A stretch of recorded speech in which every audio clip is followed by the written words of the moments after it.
இதுக்கு காம்பினேஷன் எதுவான்னு கேட்டிங்கன்னா, ஆமாங்க. முருங்கக்கீரை காம்பினேஷன் ஆனியன் தான். எப்படி அத சொல்கிறேன்னு பார்த்தீங்கன்னா, நீங்க முருங்கக்கீரையோட வேர்க்கடல போட்டு சமைச்சாலும் சரி, வேறு ஏதோ தாளிச்சு போட்டாலும் சரி, அதோட கசப்பு தன்மை போகவே போகாது.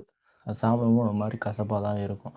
ஆனா, அது கூட கீரை பொரியல் பண்ணிங்கன்னா, அது கூட குட்டி குட்டி ஆனியன் கட் பண்ணிட்டீங்கன்னா, அது கூட சேர்ந்து மிக்ஸ் பண்ணி சாப்பிடும்போது வேற லெவல்ல டேஸ்ட் இருக்கும். ட்ரை பண்ணி பாருங்க. ஸோ உனக்கு எப்போ தெரிஞ்சதுன்னு கேட்டிங்கன்னா, எங்க எங்க வீட்ல ஆடி மாசம்னா கூழ் ஊத்துவாங்க. அப்ப என்ன பண்ணுவாங்கன்னா, அந்த சாஸ்திரத்துக்குன்னா கூழ் கூட அந்த முருங்கக்கீரை சாப்பிட்டே ஆகணும் அப்படின்னு சொல்லுவாங்க. எனக்கு முருங்கக்கீரைனா சுத்தமா பிடிக்கவே பிடிக்காதுங்க. எப்படியாவது வற்புறுத்தி சாப்பிட வச்சுருவாங்க. போன வாட்டி நான் அத சாப்பிடவே மாட்டேன்னு சொல்லிட்டேன். இருந்தாலும் நீ சாப்பிட்டு தான் ஆகணும்னு இது பண்ணாங்க பாருங்க. கூழுக்கு மிக்ஸ் பண்ணுறதுக்கு கூழ் கூட போடுறதுக்கு ஆனியன் கட் பண்ணி வச்சிருந்தாங்க. ஸோ அது கூட ட்ரை பண்ணி பார்ப்போம். சாப்பிட்டு பார்ப்போம் எப்படி இருக்குன்ட்டு பார்த்தா, வேற லெவல்ல இருந்ததுங்க. நானே மொத்தத்தையும் காலி பண்ணிட்டேன்.